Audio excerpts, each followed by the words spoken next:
Baik, kembali lagi bersama saya Siti Mutmainah. Pada kesempatan kali ini saya akan menjelaskan kembali materi kedua, yaitu asal-usul aksara.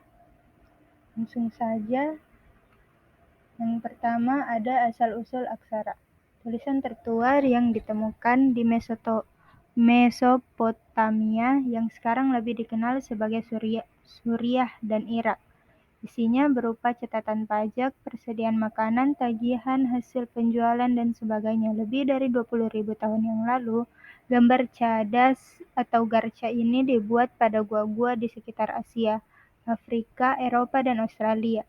Garca ini tidak ditunjukkan sebagai karya seni, melainkan lebih sebagai gambaran visual dengan tujuan utilitarian dan ritualistik.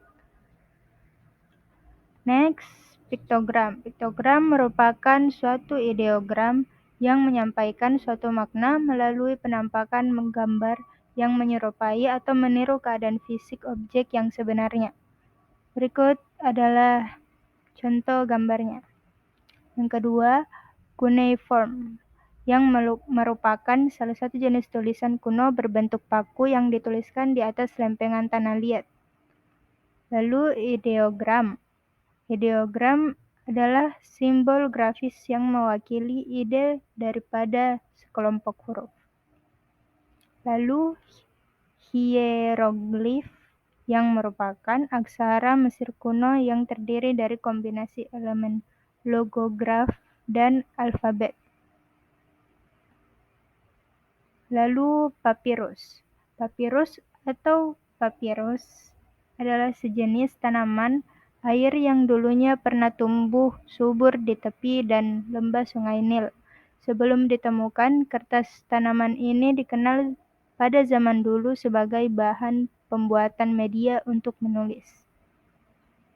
Kemudian perkamen. Perkamen sendiri adalah media untuk menulis yang dibuat dari kulit binatang.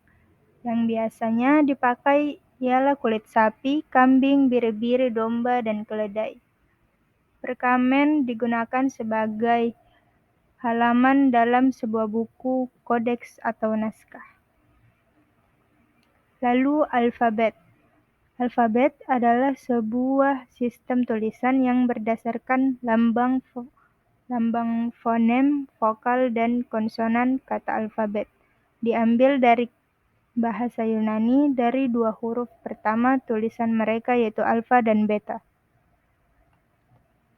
Kemudian unisial. Unisial adalah jenis tulisan tangan yang seluruhnya menggunakan huruf besar, hanya huruf besar, yang umum digunakan dari abad ke-4 sampai ke abad 8 Masehi oleh para juru tulis untuk membuat naskah bahasa Latin dan bahasa Yunani Bizantin.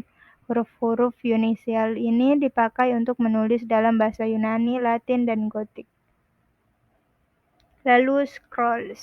Scrolls ini merupakan gulungan, juga dikenal sebagai gulungan papirus, perkamen, atau kertas yang berisi tulisan. Lalu kodeks. Kodeks yang merupakan buku yang terbuat dari lembaran-lembaran kertas, velum, papirus, atau bahan-bahan yang serupa. Kemudian isinya ditulis tangan.